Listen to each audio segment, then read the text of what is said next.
With the Lost Caverns of Ixalan dropping on November 17th, the set has now been fully spoiled, and players the world over are feverishly building new decks and tweaking existing archetypes in order to take advantage of some of the many powerful build-around cards that we know are right around the corner. That means it's time to take a look at a few of the more powerful cards from the Lost Caverns of Ixalan, which may start seeing play immediately. One of the more powerful cards that was spoiled in the new set is Molten Collapse, a straight upgrade to Dreadbore, a powerful Rakdos removal spell that saw play in one of the best decks in Pioneer, as a solid answer to both creatures and planeswalkers.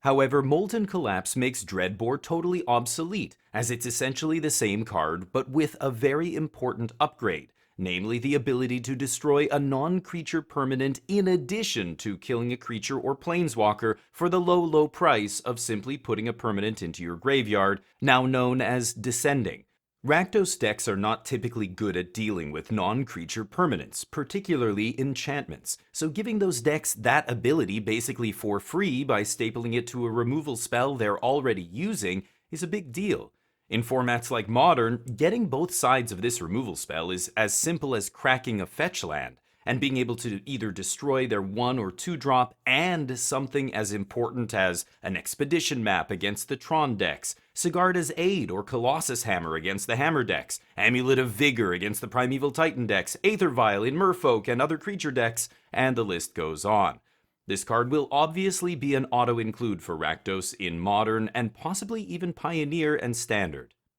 Next up is one of the many bloodsuckers that infest Ixalan, Barto Del Presidio, a 2-mana legendary vampire knight that also happens to be a sacrifice outlet requiring 0 mana to activate. Anytime a creature is printed with a sacrifice something for free ability, it should be taken very seriously as a contender in competitive constructed formats, in this case Pioneer, since there is no shortage of great things to sacrifice for value or to kill your opponent. While cards like Woe Strider and Cartel Aristocrat do exist in Pioneer already, 2 mana is the sweet spot, and unlike the Aristocrat, Bartolome actually converts all that sacrificing for value into a tangible benefit that affects the board. While Fatal Push does still work to shove Bartolome off a cliff, the rest of the creatures in your deck being sacrifice fodder often makes Fatal Push a subpar card against you overall. In addition, Bartolome can be found easily off of a Collected Company or Kayla's Reconstruction in a deck with a plethora of cheap creatures, and may even be strong enough to justify taking another look at big haymakers like Rally the Ancestors or Return to the Ranks. Keep an eye out for old Bart, as he is bound to show up in the Pioneer metagame.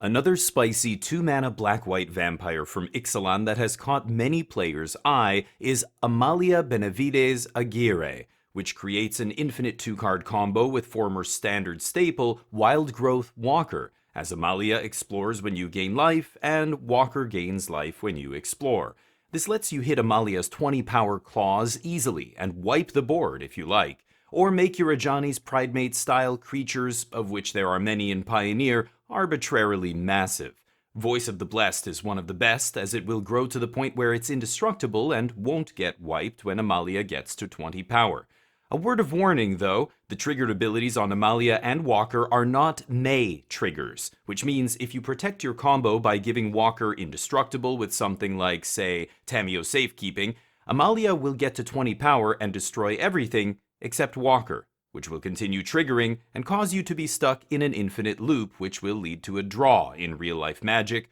or you eventually timing yourself out and losing on Magic Online. Being only 2 mana also means Amalia enjoys many of the benefits that Bartolome does, namely that it can be found with Collected Company or Kayla's Reconstruction, and also brought back with Rally the Ancestors or the like. One last card to mention that plays very well here is Fiend Artisan, which easily assembles the combo since the pieces are so cheap, and is both a good engine and threat in one. Watch for Amalia combo in Pioneer once the Lost Caverns of Ixalan drops later this month.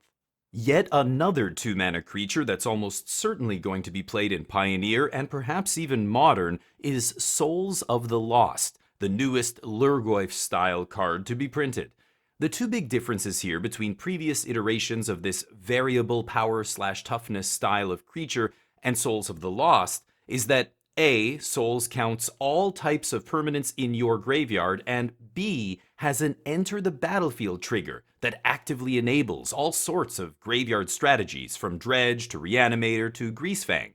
In Pioneer, the Abzan Greasefang deck is already playing subpar 2-mana creatures to enable its reanimation plan like Rafine's Informant or Seasoned Hallowblade, and Souls of the Lost is just a straight upgrade in that slot on the curve, as it will be much larger and therefore much more threatening, much quicker. Curving a Stitcher Supplier on turn 1 into a turn 2 Souls of the Lost means you'll be attacking with a very large creature on turn 3, which also put your Parhelion in the graveyard to enable your combo on future turns.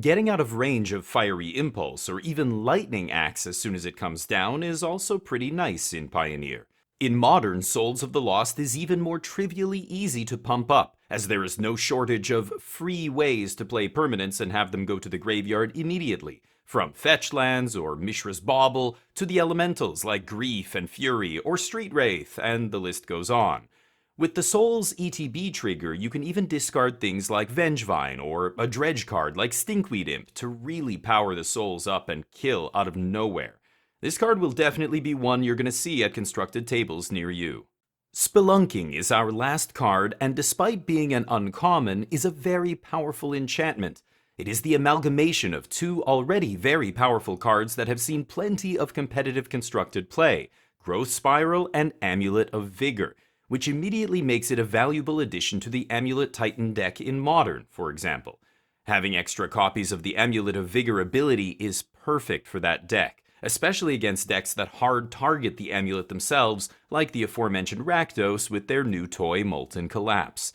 Can Spelunking still get blown up? Of course, but because it already drew you a card and ramped you, it means you're not unhappy to see your opponents trade a card for it. The Gain 4 Life clause on Spelunking may also be quite relevant, as amulet decks often side in lands like Radiant Fountain against aggro, which can now be upgraded to a cave, like Sunken Citadel.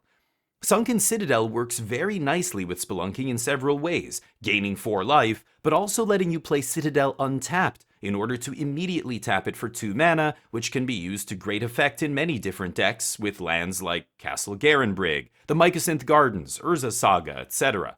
There are many other individual cards, and even decks, which get much better when you have an effect like Spelunking in play, from Lotus Field Combo to Scape Shift, or cards like Mystic Sanctuary in other formats, which is worded in such a way that means it will trigger every time it enters the battlefield regardless of which other lands you control, assuming you have Spelunking in play.